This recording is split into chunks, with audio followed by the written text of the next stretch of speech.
चुनाव के समय जो कभी हमारी बस्तियों में नहीं आते, वो भी लोग हमारी बस्तियों में आते हैं, हमारी माँ बहनों के पैर छूते हैं, उनको दादी चाची बताते हैं, बहन बताते हैं और आशीर्वाद मांगते हैं।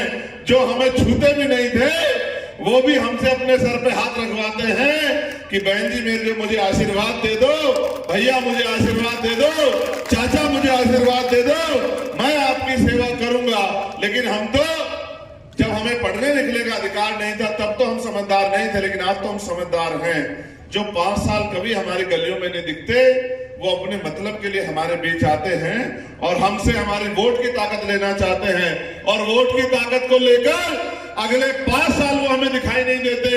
आप इस बात को समझो कि बाबा साहब अम्बेडकर ने लोकतांत्रिक व्यवस्था में जब सब लोगों ने मना कर दिया कि वोट का अधिकार उनको मिलना चाहिए जो धन्ना सेठ हैं, जो जमींदार हैं, जो लगान देते हैं, जो पढ़े लिखे हैं, जिनके पास उद्योग है, तो बाबा साहब ने विरोध करके कहा कि वोट का अधिकार हर उस व्यक्ति को होना चाहिए जो बालिग हो चुका है, जिसके कारण इस देश में चुनाव में ये तय होगा कि जिनके पास वोट होगा उनका राज आए। चुनाव को इस तरह समझो मेरे लोगों, अभी तक तो आपने भाषण सुने हैं, बड़े बड़े नेता के भाषण देते हैं।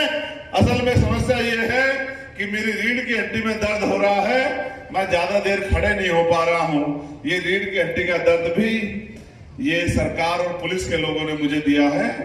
जब आंदोलन हुआ था दिल्ली में, आपको तो याद होगा, हरियाणा के लोगों का बहुत बड़ा कुर्बानी थी उसमें। 55 से ज्यादा लोग हरियाणा के जेल में बंद हुए थे मेरे साथ। जब दिल्ली में सतगुरु रविदास जी महाराज का गुरु घर तोड़ दिया गया था और आपने उसको मान सम्मान की लड़ाई बना के पूरी दिल्ली का चक्का जाम करके दिल्ली में बैठे प्रधानमंत्री और केंद्र की सरकार के साथ साथ सुप्रीम कोर्ट को भी झुका के अपनी जमीन को वापस लेने का काम किया था। मैं हरियाणा की स्थिति को नमन करता हूं, ये बहादुरों की धरती है। तो वो चोट जो है अब भी वो नुकसान पहुंचाती है। मेरी इस बात पे गौर करना कि चुनाव होते क्यों हैं और चुनाव 5 साल में क्यों होते हैं। चुनाव इसलिए होते हैं कि आप अपने मत का प्रयोग करके और जिसके ऊपर आप उम्मीद करते हैं कि ये हमें हमारी तरक्की करेगा, हमारे क्षेत्र में स्कूल खोलेगा, कॉलेज खोलेगा, उद्योग धंधे लगवाएगा, यूनिवर्सिटी बनाएगा, हॉस्पिटल बनवाएगा, आप उसको वोट देते हैं कि ये हमारे बच्चों के भविष्य को बदलेगा। लेकिन आजादी के 70 साल बाद भी क्या भविष्य बदल पाया है? बदल पाया है? क्यों नहीं बदल पाया? जब चुनाव होते हैं और आप नेता भी चुनते हैं, इसलिए नहीं बदल पाया क्योंकि नेता बहुत है, नीति बहुत है, लेकिन नीयत नहीं। जब तक आदमी के अंदर नीयत नहीं होती, चाहे उसकी जेब में लाखों रुपए पड़े हो, वो किसी गरीब की मदद नहीं करता है। जब उसके अंदर नीयत होती है तब वो गरीब की मदद करता है, तब वो अपने पैसे का प्रयोग किसी दूसरे के लिए करता है। तो चुनाव होता इसलिए है, जब गांव में सरपंच का चुनाव होता है तो इसलिए होता है कि सरपंची का जो खजाना है वो खजाना किसके हाथ में रहेगा और जिसके हाथ में खजाना होगा वो खजाने को कहां लगाएगा। जब विधानसभा का चुनाव होता है तो विधानसभा के खजाने के लिए चुनाव होता है कि विधानसभा का खजाना किसके पास रहेगा और वो उस खजाने को कहां लगाएगा। जब लोकसभा का चुनाव होता है तो लोकसभा के खजाने का चुनाव होता है कि लोकसभा का खजाना किसके पास रहेगा और वो उस खजाने को किसके लिए लगाएगा। आप महसूस करो, आप जिसको वोट देते हो वो 5 साल आपकी बस्ती में नहीं आता तो वो आपके काम क्यों करेगा, वो खजाने का प्रयोग आपके लिए क्यों करेगा। इस देश में जनता के टैक्स से जो पैसा इकट्ठा होता है उसी को लगाने के लिए तो हम नेता चुनते हैं कि वो पैसा सही जगह लगे।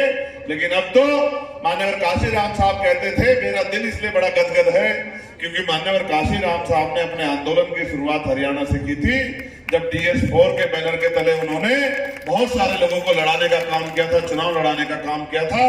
वो अलग बात है, किसी को 500 वोट मिले, किसी को 700 वोट मिले, किसी को 1000 वोट मिले, लेकिन काशीराम साहब ने हार नहीं मानी। काशीराम साहब ने फिर से समाज को तैयार किया। आज हम उसी स्थिति में खड़े हैं।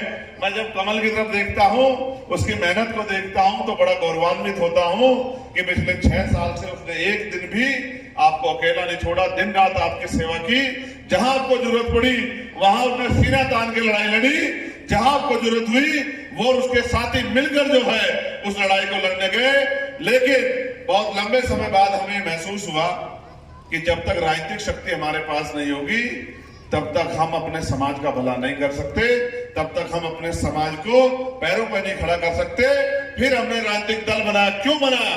इसलिए बनाया कि बाबा साहब अम्बेडकर ने भी कांग्रेस के होते, अकाली दल के होते, मुस्लिम लीग के होते, लेफ्ट की पार्टी के होते भी अपनी पार्टी बनाई, क्योंकि वो जान गए थे कि इन पार्टियों के भरोसे अगर हम रहेंगे तो हमारा समाज गड्ढे में ही पड़ा रहेगा, हमारी कोई सुनवाई नहीं करेगा। इसलिए उन्होंने 3 पार्टियां बनाई। लेबर पार्टी ऑफ इंडिया बनाई, उन्होंने शेड्यूल कास्ट फेडरेशन बनाई और फिर उन्होंने आरपीआई बनाई। इसलिए बनाई कि अपने दल के जरिए अपना मजबूत नेता तैयार करके अपने लोगों की समस्याओं का हल किया जाए। आज हम उसी दौर में हैं और आप महसूस करो, एक तरफ पैसे वाले लोग हैं जो पैसे के आधार पर चुनाव लड़ रहे हैं, उनकी जब सभाएं होती हैं, बड़ी बड़ी कुर्सियां लगती हैं, नेताजी के लिए एसी लगता है, खाने पीने का इंतजाम होता है और बड़े साधन संतान लगते हैं, लेकिन कमल के पास पैसा नहीं है। उसने आपके लिए चादर बिछा दी कि भाई आप इसी चादर पर बैठ जाना, और आप कई घंटों से इसी चादर पर बैठे। इसलिए मेरा मन गौरवान्वित हो रहा है कि आप फिर से अपने आंदोलन को जिंदा करने के लिए तैयार हो। आप महसूस करो, जब पैसे वाले ही सब लोग आगे बढ़ेंगे तो गरीब की सुनवाई कौन करेगा? आप बताओ, 75 साल में हमें क्या मिला? रहने के लिए अच्छे मकान, पीने के लिए साफ पानी, खाने के लिए अच्छा भोजन, पहनने के लिए अच्छे कपड़े। गांव देहात में जाके देखो, 80% लोग आज भी हैंड टू माउथ हैं। अगर मेहनत मजदूरी ना करें तो उनके बच्चों को रोटी ना मिले। ये सरकारें हमसे धोखा करती आ रही हैं, हमें इनके धोखे का जवाब वोट से देना है। आप महसूस करो, ये कहते हैं कि हमने गरीबों के लिए अच्छे स्कूल बना दिए हैं, अच्छे हॉस्पिटल बना दिए हैं, लेकिन कभी अपने बच्चों को उन सरकारी स्कूलों में नहीं भेजते। अपने बच्चों को इंग्लैंड में पढ़ाते हैं, अपने बच्चों को लंदन में पढ़ाते हैं, अपने बच्चों को प्राइवेट स्कूल में पढ़ाते हैं और हमें सरकारी में धक्का देते हैं। वहां के मास्टरों को भी पोलियो की ड्यूटी में, चुनाव की ड्यूटी में कहां लगा देते हैं, क्योंकि ये जानते हैं अगर ये समाज पढ़ लिख जाएगा, बहुजन समाज, तो अपने हक अधिकार मांगेगा। इसलिए ये नहीं चाहते। ये ठेका तो हमारी बस्ती में खोलते हैं और स्कूल दूसरी बस्ती में खोलते हैं कि हम जब स्कूल की तरफ बढ़े तो पहले ठेके की तरफ चले जाए, शराब पी के वहीं गिर जाए और अपनी तरक्की ना कर सके। ये कहते हैं हमने बहुत अच्छे हॉस्पिटल बना दिए। आप बताओ, अगर हॉस्पिटल इतने अच्छे बनाए गरीबों के लिए तो ये अपना इलाज उन हॉस्पिटलों में क्यों नहीं कराते? ये तो फोर्टिज में जाते हैं, बड़े बड़े अस्पतालों में जाते हैं, विदेश में जाते हैं, लेकिन जनता कहते हैं कि सरकारी हॉस्पिटल में जाओ। जिस हॉस्पिटल में डॉक्टर नहीं मिलेगा, जिस हॉस्पिटल में दवाई नहीं मिलेगी, वो पर्चा लिख देगा, वो दवाई बाहर से मिलेगी, उसमें भी कमीशन जाता है। जनता लुट रही है क्योंकि वो अपनी वोट की वैल्यू को नहीं समझती है। जब तक आप अपनी वोट का सही प्रयोग नहीं करोगे तो बाबा साहब की तस्वीर और बाबा साहब की मूर्ति पे माला चढ़ाने से कोई फायदा नहीं होगा। बाबा साहब ने कहा, political power is the master की। राजनीतिक सत्ता वो चाबी है जो सारी परेशानियों का हल कर सकती है। आप ये बताओ, वोट हमारा है, राज दूसरे का क्यों है? क्योंकि हम अपनी बात, अपने महापुरुषों की बात में पहरेदार नहीं, हम अपनी महापुरुषों की बात के साथ नहीं खड़े हैं, हम महापुरुषों के आंदोलन को आगे नहीं बढ़ा रहे हैं। मुझे तो गर्व है अपने नौजवान साथियों पे, जो मेरी एक आवाज पे जिस तरह मैं कहता हूं उस तरह काम करने के लिए तैयार रहते हैं और समाज की आवाज बनते हैं। ना आंधी तूफान देखते हैं, ना दिन रात देखते हैं, ना धूप देखते हैं, ना बारिश देखते हैं, ना भूखा पेड़ देखते हैं, ना साधन संसाधन की परवाह करते हैं। मोटरसाइकिल, बस, ट्रेन में जाके जहां मैं आवाज दे देता हूं उस आवाज को मजबूत करने का काम करते हैं। लेकिन आज मैं आपसे कुछ और मांगने आया हूं। आज आपसे मैं ये मांगने आया हूं कि ये ताकतवर लोग हमें रोकने के लिए तमाम तरह के इंतजाम कर रहे हैं। कभी ये हम पे झूठे मुकदमे लगाते हैं, कभी हमें जेल भेजते हैं। सीबीआई, ईडी, इनकम टैक्स हमारा कुछ नहीं बिगाड़ सकती। तो इन्होंने मेरे ऊपर 4 गोली चलवा दी। सतगुरु रविदास जी महाराज के आशीर्वाद से मैं फिर भी बच गया। क्योंकि इसलिए बच गया क्योंकि मेरी माँ बहनों का आशीर्वाद मेरे सर पे है, मेरे भाइयों का, मेरे बड़ों का प्यार आशीर्वाद मेरे सर पे है। और अभी मुझे बहुत कुछ इस बिखरे हुए समाज के लिए करके जाना है, जिनको मजबूर करके इस देश में गुलामी का जीवन जीने के लिए रखा गया है। आप महसूस करो, पढ़े लिखे नौजवान बेरोजगार घूम रहे हैं। 350 का सिलेंडर 1150 रुपए का देती है सरकार। 45-50 का पेट्रोल 100 रुपए हो गया। आप ईमानदारी से बताओ कि आपकी आमदनी बढ़ी 4 गुना? बढ़ी? 400-500 रुपए की मजदूरी से हम लोग सिर्फ और सिर्फ अपने बच्चों का पेट पाल सकते हैं, उनको दोनों टाइम का भोजन दे सकते हैं, कभी इस देश में सुख सुविधा का जीवन नहीं जी सकते हैं। मेरी माए बहनें बैठी है, मुझे हाथ उठा के बताना, आप में से कितने लोगों ने हवाई जहाज का सफर किया, जरा एक बार हाथ उठा के बताओ। नहीं किया तो हेलीकॉप्टर में तो बैठे होंगे, नहीं बैठे। तो इसका मतलब आपकी जिंदगी यहीं तक सीमित है ना। देखो, महसूस करके देखो, महसूस करके देखो, ये जिस हालात में पैदा हुई है उसी में इनको मरना है, क्योंकि सत्ता में हमारे लोग नहीं बैठे, सत्ता में दूसरे लोग बैठे हैं। जो सत्ता में बैठे हैं उनकी तरफ ऐसे हाथ नहीं उठते। अगर मैं सत्ता में बैठे लोगों से पूछता तो उनके लोग हाथ उठा के बैठे कि मैं 20 बार बैठी, मैं 10 बार बैठी, मैं यहां गई, मैं वहां गई, क्योंकि हमारे जिंदगी में तो ताकतवर लोगों ने कलम से लिख दिया कि इनको कभी सुख सुविधाएं मिलेंगी नहीं। मैं आपको आज नहीं कहता कि मेरे हाथ में बहुत कुछ है। आप जानते हो, मैंने कभी समाज के स्वाभिमान को कभी नीचा नहीं देखने दिया, चाहे मैंने मेरे ऊपर कितनी मुसीबत आ गई। मैंने 16 महीने जेल काटी, मैंने दिल्ली में 2 बार तिहाड़ काटी, कभी मैंने पीछे मुड़ के नहीं देखा। मैं आज आपसे मदद मांगने आया हूं कि आप कमल को मत समझो कि कलम कमल लड़ रहा, आप समझो कि चंद्रशेखर आजाद लड़ रहा है, और एक एक वोट केंद्र के निशान पर डालकर आप मुझे ताकत देने का काम करो।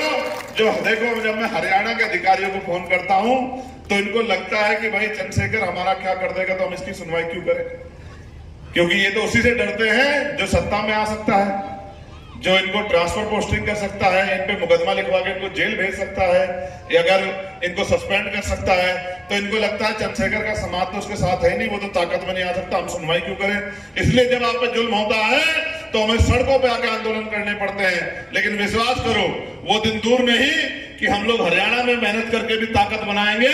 और आज जो लोग हमारे लोगों की सुनवाई नहीं करते, कल हमारे लोगों को सलाम क्या करेंगे, मेरी बात को आप याद रखना। वो दिन दूर नहीं है, क्योंकि लोकतंत्र है, जनता मालिक होती है, जनता जिसको आशीर्वाद देती है वो आगे बढ़ता है। मैं तो एक प्राइमरी स्कूल के मास्टर का बेटा हूं और महापुरुषों का कर्ज अपने ऊपर मानता हूं। मैं डरपोक नहीं हूं, डरपोक होता तो छिप के बैठ जाता। आज जब मैं यहाँ आया तो एक सिंगल आदमी मेरे पास सुरक्षा के लिए नहीं, मैं नहीं डरता। मुझे पता है कि एक न एक दिन तो मौत आएगी, एक न एक दिन मौत आएगी, लेकिन जब तक मौत नहीं आती मैं मौत की परवाह नहीं करना चाहता, क्योंकि मेरे कंधों पर जिम्मेदारी है।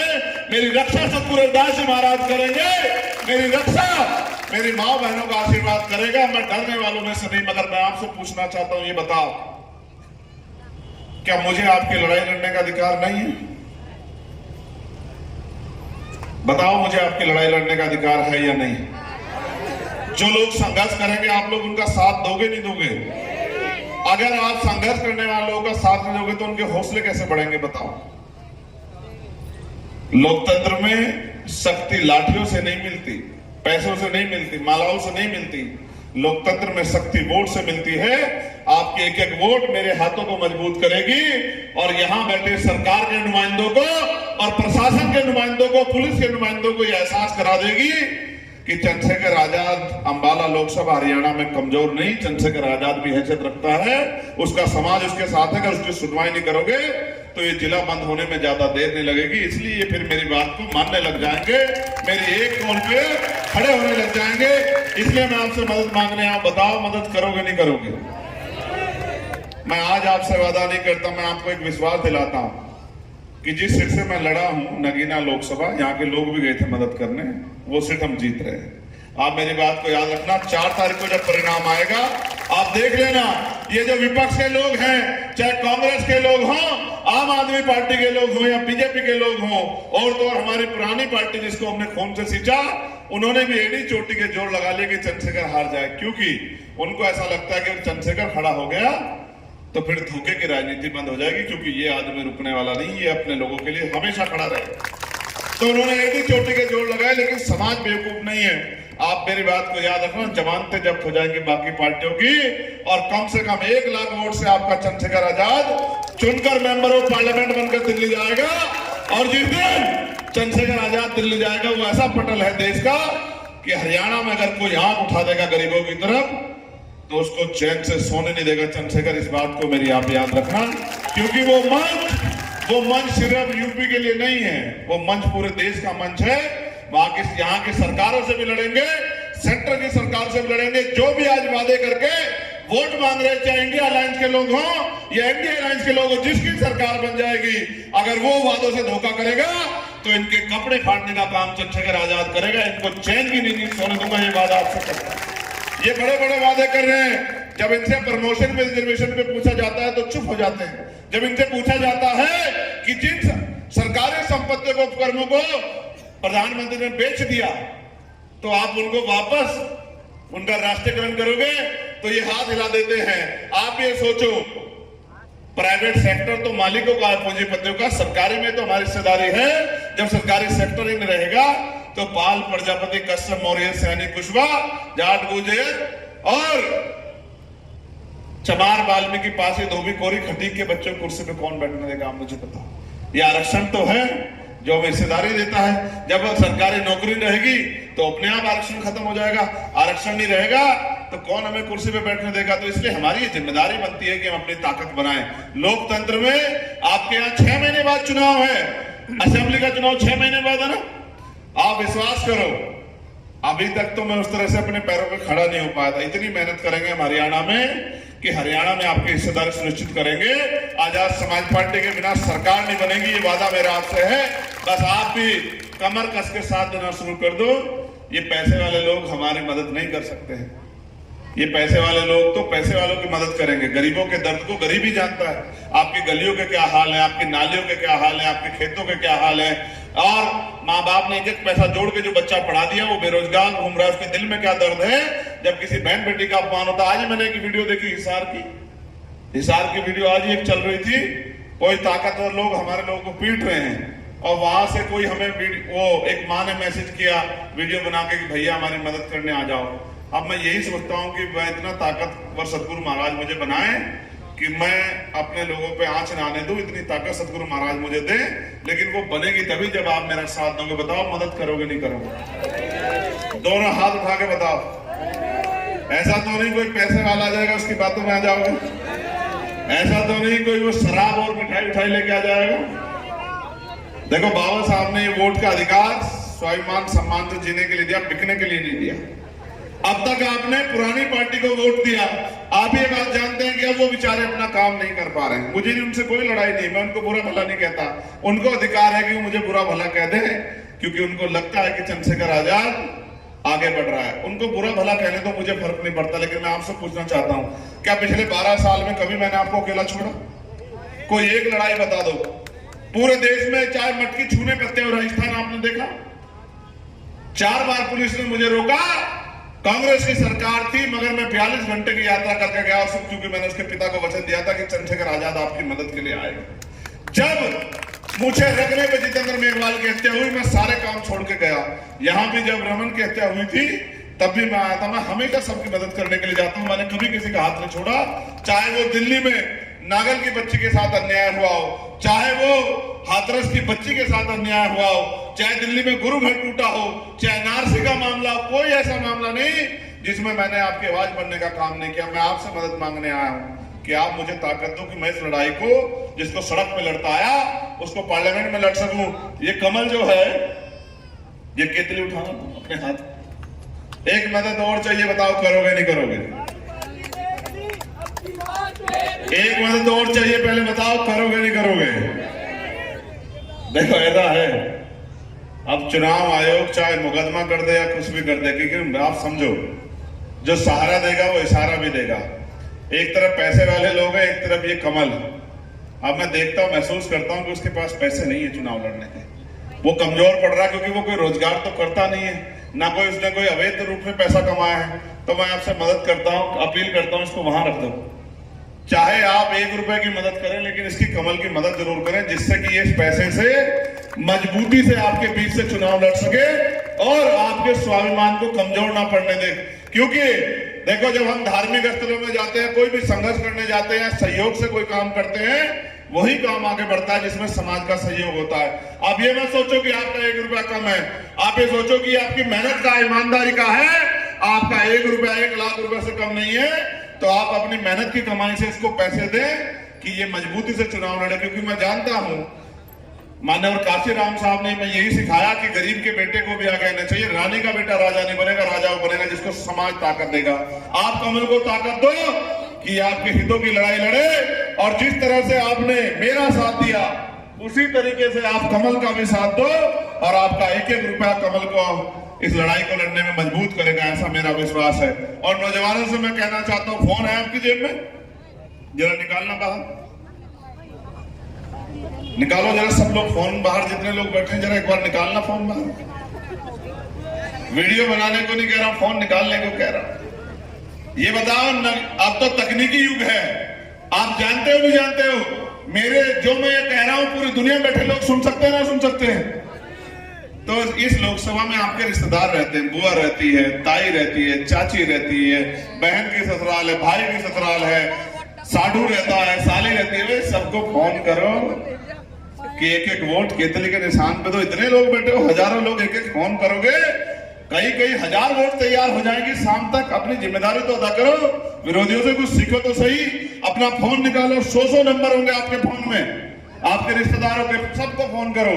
और गांव देहात में जो चुनाव लड़ना चाहता है सरपंची का, जिसको वोट देते हैं, उसको भी कहो कि अगर हमारी वोट चाहिए सरपंची में तो लोकसभा में हमारे भाई को वोट दे, तब जाके तुझे वोट मिलेगी, वरना अगली बार तैयार रहना, तेरे खिलाफ ही सरपंच लड़ा के तुझे घर बिठा देंगे। क्यों हम कोई वोट मांग देने के लिए हमेशा कि हम ही वोट देते रहेंगे? जो हमारा साथ देगा वही हमारा है, जो हमारा साथ नहीं देगा वो हमारा नहीं है। लोकतंत्र में जनता मालिक, और अगर आपकी तरफ कोई आंख उठा देगा तो चंद्रशेखर आजाद अपने खून का एक कतरा लगा देगा। आप इस बात को जानते हैं। आपके स्वाभिमान की रक्षा करने का काम मेरा, लेकिन महापुरुषों के आंदोलन को आगे बढ़ाने के, मदद कराने का काम आपका। बताओ 10-10 फोन करोगे नहीं करोगे? आज कौन कौन करेगा 10-10 फोन? रिश्तेदारी मेरा हाथ उठाओ। ये जो मेरी माए बहनें बैठी है, बेटियों की शादी कर दी नहीं कर दी? कितनियों ने कर दी बेटियों की शादी? जरा हाथ खड़ा कर दो। तो उनकी ससुराल में फोन करना, क्या कहोगे कि सुन मेरे भैया को, मेरा बेटा खड़ा है, उसको वोट देना, कमल को। अपनी सास को कह देना, बेटिया कह रहा हाथ जोड़ के कि सास को कह देना, अपने ससुर को, देवर जेठ, नंदोई ननद को, देवरानी जेठानी को कि वोट किसको देनी है? हाँ, केतली को। और जहां बेटे की ससुराल है उनसे तो इज्जत से कहना कि भाई सुनो समझे लोगों, एक एक वोट केतली को देना, यही रिश्तेदारी का असली फर्ज है। इसी तरह से तो हम लोग मिलजुल के आगे बढ़ेंगे। इसलिए मैं आपसे पुनः अपील करता हूं कि अपने निशान का प्रचार करो। ना तो कोई टीवी दिखाएगा, ना अखबार दिखाएगा। इतनी बड़ी सभा है, दूसरों की 200 लोगों की सभा होगी, बड़े बड़े टीवी में दिखाई देगा, अखबार में, और आपके 1000 लोगों की सभा है, कोई टीवी अखबार नहीं दिखाएगा। आपको टीवी अखबार बनना पड़ेगा। फोन का इस्तेमाल करो, वीडियो बनाओ, और सब तक ये संदेश पहुंचाओ कि अंबाला में हमें केतली को वोट देनी। बताओ मदद करोगे नहीं करोगे? चलो दोनों हाथ उठा के बताओ, हमारा निशान, हमारा निशान, गरीबों का निशान, कमजोरों का निशान, मजदूरों का निशान, किसानों का निशान। मैं यहाँ के किसानों से भी अपील करूंगा, 13 महीने जब आपका आंदोलन चला, सारे नेता घर में पड़ के सोए। आपके हर आंदोलन में मैंने मदद करने का काम किया। आप भी मेरी मदद करना और केतली के निशान पर वोट डालकर भाई कमल ब्राड़ा को कामयाब बनाना। बहुत बहुत धन्यवाद। जय भीम, जय भारत, जय संविधान, जय मंडल, जय जोहार। आप सबके लिए बहुत बहुत मंगल कामनाएं। और एक डर निकाल लो, सब लोग सुन लो, कोई संविधान खत्म कर देगा, ये बात अपने मन से निकाल लो। जब तक भीम आर्मी है, जब तक आजाद समाज पार्टी है, कोई संविधान की तरफ आंख उठाएगा तो उसको दिन में तारे दिखाने का काम हम लोग कर देंगे। मेरी बात को आप याद रखें। 2 अप्रैल 2018 याद है नहीं है? वो तो झांकी थी। अगर पिक्चर देखने का मन हो तो कह देना सत्ता वालों को, कभी कोई ऐसी बात करके दिखाए, तब फिर बताएंगे कि लड़ाई कैसे लड़ी जाती है। बहुत बहुत धन्यवाद। जय भीम, जय भारत। ये देश लंबे समय तक अन्य राजाओं महाराजाओं का और बाहरी आक्रांताओं का गुलाम रहा। गुलाम वो इसलिए रहा कि इस देश में वर्ण व्यवस्था थी, वर्ण व्यवस्था के बाद जाति व्यवस्था आई। वर्ण व्यवस्था में बहुत सारे लोगों को पाबंदी लगा के रोका गया था कि पढ़ने का अधिकार किसको होगा, पढ़ाने का अधिकार किसको होगा, रोजगार करने का अधिकार किसको होगा, सेवा करने का अधिकार किसको होगा, लड़ने का अधिकार किसको होगा। उन पाबंदियों के कारण बाहर से लोग आते रहे और देश पर राज करते रहे। लंबे समय तक ये राज व्यवस्था चलती रही। फिर इसी कड़ी में अंग्रेज भी आए। जब अंग्रेज आए तो अंग्रेजों ने यहाँ की हालत को देखा तो कुछ सुधार के निर्णय भी लिए, लेकिन अंग्रेजों के समय में ही एक ऐसे महापुरुष देश में जन्मे जिनको हम डॉक्टर बाबा साहब अम्बेडकर के नाम से जानते हैं। वो आज इस दुनिया में नहीं है, लेकिन वो अजर अमर हो गए। पूरी दुनिया में उनको मानने वाले लोग रहते हैं, हर जाति धर्म के लोग उनकी इज्जत करते हैं। क्यों? क्योंकि वो दूसरों के लिए जिए। उन्होंने अपना पूरा जीवन उन गरीबों, शोषितों, कमजोरों, पिछड़ों, दलितों, आदिवासियों को और देश की तमाम महिलाओं को अपने पैरों पर खड़ा करने के लिए लगाया, जिनको अछूत मान के, छोटी जाति का मान के, अपमानित करके कभी व्यवस्था ने कुर्सी के आसपास भी जाने नहीं दिया। आप महसूस करो, जब राजा महाराजा राज करते थे तो रानी के पेट से राजा जन्म लेता था, और राजा जो कह देता था वो कानून बन जाता था। लोगों को उस बात को मानना पड़ता था। लेकिन फिर इस देश में व्यवस्था में बदलाव हुआ। जिनको जानवर से भी ज्यादा पूरी जिंदगी जीने के लिए मजबूर किया गया, उन लोगों के हाथ में बाबा साहब अम्बेडकर ने वोट की ताकत देके ये ताकत दे दी कि वो अपने बीच के व्यक्ति को वोट से नेता चुन के पार्लियामेंट में, असेंबली में भेज सकते हैं। और समय के साथ बदलाव होके गांव में भी छोटी सरकारें बनने लगी। सरपंच भी बनते हैं, जिला परिषद के मेंबर भी बनते हैं, प्रमुख भी बनते हैं, जिला पंचायत के अध्यक्ष भी बनते हैं। कि जो पावर राजा महाराजाओं के पास थी, बाबा साहब ने अपने ज्ञान, अपनी बुद्धि, अपने बल और शक्ति के कारण वो ताकत जनता के हाथ में दे दी।